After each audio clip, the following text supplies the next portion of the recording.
Aujourd'hui, je vous montre comment réaliser la pella savoyarde. C'est un plat à base de pommes de terre et plein de fromage. Donc si vous êtes team fromage, cette recette, elle est pour vous. C'est parti! Allez, je commence la recette avec le beurre. Donc c'est une recette qui est quand même assez généreuse en beurre. Je vais le faire fondre sur un feu moyen vif. Donc là, j'ai épluché les pommes de terre, je les ai bien lavées sous l'eau claire et je les ai coupées tout simplement, comme ça en cubes d'à peu près 1 cm. Alors, le beurre crépite, je vais ajouter les pommes de terre. Je vais les faire dorer sur un feu moyen vif.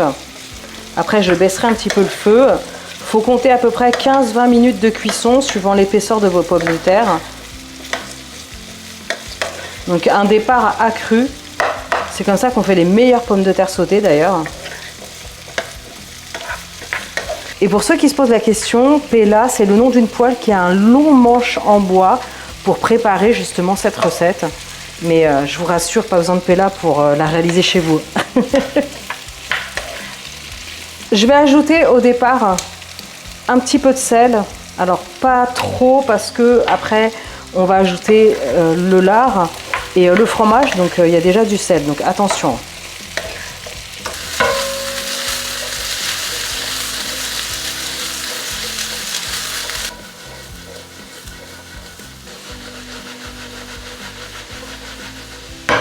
Là, les pommes de terre sont bien dorées, c'est impeccable. Alors, elles manquent un tout petit peu de cuisson encore pour certaines, mais ce n'est pas grave parce que c'est pas encore fini.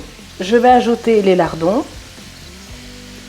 Je continue avec l'oignon. Donc là, je suis vraiment sur un feu doux, attention. Parce qu'il ne faudrait pas quand même que les pommes de terre cuisent trop vite et qu'elles grillent. Donc sur un feu doux, on va faire revenir tout ça 5-6 minutes. Et ensuite, on terminera par le reblochon. Regardez, ça met en appétit, hein. Oh là là, cette recette, mais elle est dingue. En fait, c'est vraiment une autre version de la tartiflette. Parce que dans la tartiflette, évidemment, certaines versions ont du vin blanc. Et c'est surtout que les pommes de terre sont cuites à l'eau. Que là, elles sont dorées, elles sont sautées. Donc évidemment, c'est encore plus gras et plus gourmand. C'est parfait pour cet hiver. Franchement, vous allez adorer. Ok, alors, je vais juste éteindre le feu. J'ai préparé le reblochon. Et après, il n'y aura plus qu'à faire fondre. On y va, donc il y a plusieurs écoles. Moi, je mets la peau comme ça vers le haut. Allez, je vais rallumer sur un feu doux. Et je couvre vraiment sur un feu très doux. Gardez un œil dessus jusqu'à ce que ce soit bien fondu. On va se régaler à la maison aujourd'hui. Ça a l'air mais incroyable. Donc là, le fromage est fondu. Superbe. Écoutez, je vous montre, je sers une petite part et je vous montre tout ça.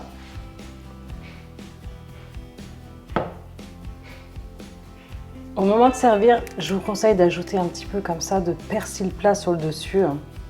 Maintenant, vous savez faire une délicieuse pella savoyarde. Franchement, vous allez adorer. Moi, j'attends tous vos retours en commentaire, hein. Franchement, dites-moi ce que vous en avez pensé. Et regardez-moi cette bouchée de rêve. On va se régaler. Allez, dégustation. C'est absolument merveilleux. Je vous le dis, plat vraiment réconfort. Allez, moi je vous laisse. Likez, partagez, abonnez-vous. Et je vous dis à très bientôt pour de prochaines vidéos. Ciao!